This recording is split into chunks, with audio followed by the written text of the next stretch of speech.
यह आदमी 3 दिन और 3 रातों तक जमीन पर पड़ा रहा, लेकिन वह हिलने की हिम्मत नहीं जुटा पाया क्योंकि उसके पीछे 100 मीटर ऊंची चट्टान थी। अगर वह गलती से गिर जाता तो उसके टुकड़े टुकड़े हो जाते। अपनी जान बचाने के लिए वह आदमी बस अपने हाथों से जमीन पर पड़ी पीली रेत को पकड़ने की कोशिश कर रहा था। उसने अपने शरीर को संतुलित रखने की कोशिश की, लेकिन रेत बहुत नरम थी और उसका वजन नहीं संभाल पा रही थी। इससे पहले कि वह कुछ कर पाता, वह नीचे की ओर खिसकने लगा। उस समय आदमी ने अपने पैरों को फैला दिया और अपने सिर को जमीन पर कसकर दबा दिया, जिससे उसका शरीर मुश्किल से रुका। वह अभी भी डरा हुआ था और मदद के लिए पुकारने की कोशिश कर रहा था, लेकिन जब उसने ऊपर देखा तो उसने पाया कि आसपास कोई नहीं था। जब वह बहुत हताश था, तभी उसके बैग में रखा मोबाइल फोन अचानक बज उठा। उसे एहसास हुआ कि शायद यही बचाव का एकमात्र मौका हो सकता है, इसलिए उसने जल्दी से अपने बैग में हाथ डालकर उसे निकालने की कोशिश की। जैसे ही आदमी ने फोन को छुआ, उसका दाहिना हाथ अचानक सख्त हो गया और वह फिर से गिरने लगा। सौभाग्य से उसने एक उभरी हुई चट्टान को पकड़ लिया और अपने शरीर को चट्टान के किनारे पर टिका दिया। अब वह मौत के एक कदम और करीब था। आदमी ने खुद को शांत करने की कोशिश की और अपनी जान बचाने के तरीकों के बारे में सोचने लगा। अचानक उसने अपने पैरों के नीचे लहरें देखी और उसके दिमाग में एक साहसिक विचार आया। आदमी लहरों की गति का अंदाजा लगाने लगा और कुछ समय बाद उसने अपनी हिम्मत जुटाई और अगली लहर आने पर नीचे कूद गया। समुद्र के पानी ने उसकी जान बचा ली, लेकिन चट्टान से कूदने पर उसके शरीर पर बहुत जोर पड़ा और उसकी कमर एक चट्टान से टकरा गई, जिससे वह बेहोश हो गया। शुक्र है कि वह जल्दी से होश में आया और समुद्र के पानी को खांसते हुए बाहर निकला, लेकिन उसे होश में आने में कुछ समय लगा। जब उसने बैठने की कोशिश की तो पाया कि उसका दाहिना हाथ इतना गहरा कट गया था कि हड्डी दिख रही थी। उस समय वह बस अपनी मानसिकता को समायोजित कर सकता था और यहाँ से जाने की तैयारी कर सकता था। अचानक जैसे ही उसने एक कदम बढ़ाया, उसके निचले शरीर से एक कड़क आवाज आई और फिर वह जमीन पर गिर गया और बेहोश हो गया। कुछ समय बाद समुद्र की लहरें उसे फिर से होश में लाईं, लेकिन उसने पाया कि उसके पैर पूरी तरह से बेकाबू थे। पता चला कि चट्टान से कूदने पर उसके कूल्हे चट्टानों से कुचल गए थे। अब कुछ पैर की उंगलियों को छोड़कर जो मुश्किल से हिल सकती थी, उसका शरीर पूरी तरह से बेहोश हो चुका था। आदमी मदद के लिए चिल्लाने लगा, लेकिन इस सुनसान समुद्री इलाके में कोई भी उसकी आवाज नहीं सुन रहा था। जब वह आदमी हताश था तो उसे अचानक याद आया कि उसके पास एक सेल फोन है। उसने जल्दी से अपने बैग से फोन निकाला, लेकिन पाया कि वह समुद्र के पानी में भीग चुका था और अब बेकार हो गया था। आदमी अब पूरी तरह से हताश हो चुका था। उसने आसमान की ओर देखा, नहीं जानता कि क्या करना है, लेकिन जल्द ही उसने सोचा कि उसे वहां बैठकर मौत का इंतजार नहीं करना चाहिए। इसलिए उस आदमी ने अपने कपड़े उतारने की कोशिश की, अपनी घायल हथेली पर पट्टी बांधी और फिर चारों ओर देखा। उसके चारों ओर केवल नंगी चट्टानें थी और कुछ ही दूरी पर एक चौड़ी रेतीली जगह थी। अगर वह तैर सकता तो शायद बचने की कोई उम्मीद होती। आदमी ने अपने उपकरण पैक किए और खुद को जोर से किनारे तक घसीट लिया। फिर वह पलटा और समुद्र में गोता लगाया। अपने एकमात्र चलने वाले बाएं हाथ से वह रेत की ओर तैरने लगा। यह दूरी सामान्य रूप से समस्या नहीं होती, लेकिन अब उसके निचले शरीर ने काम करना बंद कर दिया था और वह केवल एक हाथ से तैर सकता था, जिससे उसकी शारीरिक ऊर्जा तेजी से कम होने लगी। कुछ ही देर बाद थका हुआ आदमी अब और नहीं टिक सका और धीरे धीरे समुद्र के तल पर गिरने लगा। इस समय उसकी पत्नी की छवि अचानक उसके दिमाग में आई। आदमी तुरंत जाग गया और अद्भुत ताकत के साथ सतह पर तैरने लगा। फिर एक सांस में किनारे पर तैर गया। उसने सोचा कि वह आखिरकार आराम कर सकता है, लेकिन एक बड़ी लहर आई और उसे फिर से समुद्र में बहा ले गई। हालांकि वह थका हुआ था, लेकिन उसने उम्मीद नहीं छोड़ी, इसलिए वह अपनी पूरी ताकत से सबसे नजदीकी चट्टान पर तैर गया और अपने बैग को खींचा। उसने कंधे का पट्टा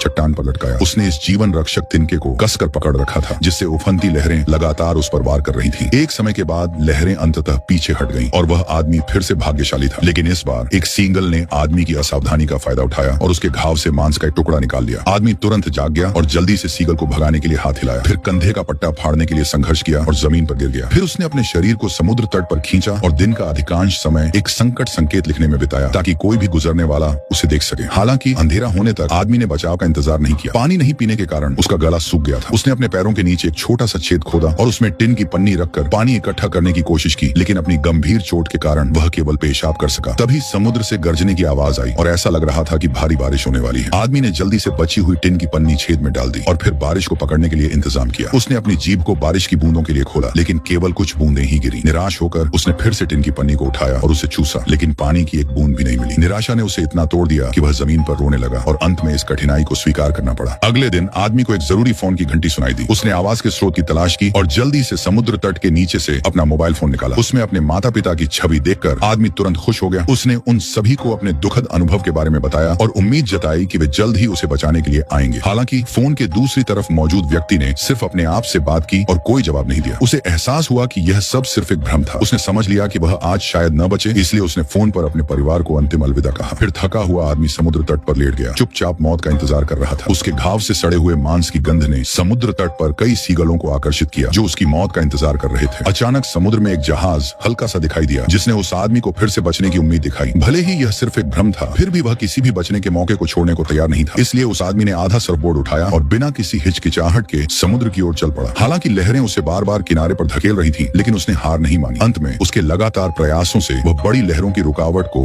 सफलतापूर्वक तोड़कर समुद्र की गहराई में तैर गया। लेकिन जब उसने चारों ओर देखा तो उसे कोई जहाज नहीं मिला। आदमी ने हार नहीं मानी और धीरे धीरे अपनी आंखें बंद कर ली। फिर सर्फ बोर्ड से फिसलते हुए अंतहीन समुद्र में गिर गया। अचानक उसके सामने एक नाव प्रकट हुई। मछुआरा उसके पास आया और उसे नाव में खींच लिया। आदमी ने राहत की सांस ली और महसूस किया कि अब वह सुरक्षित है।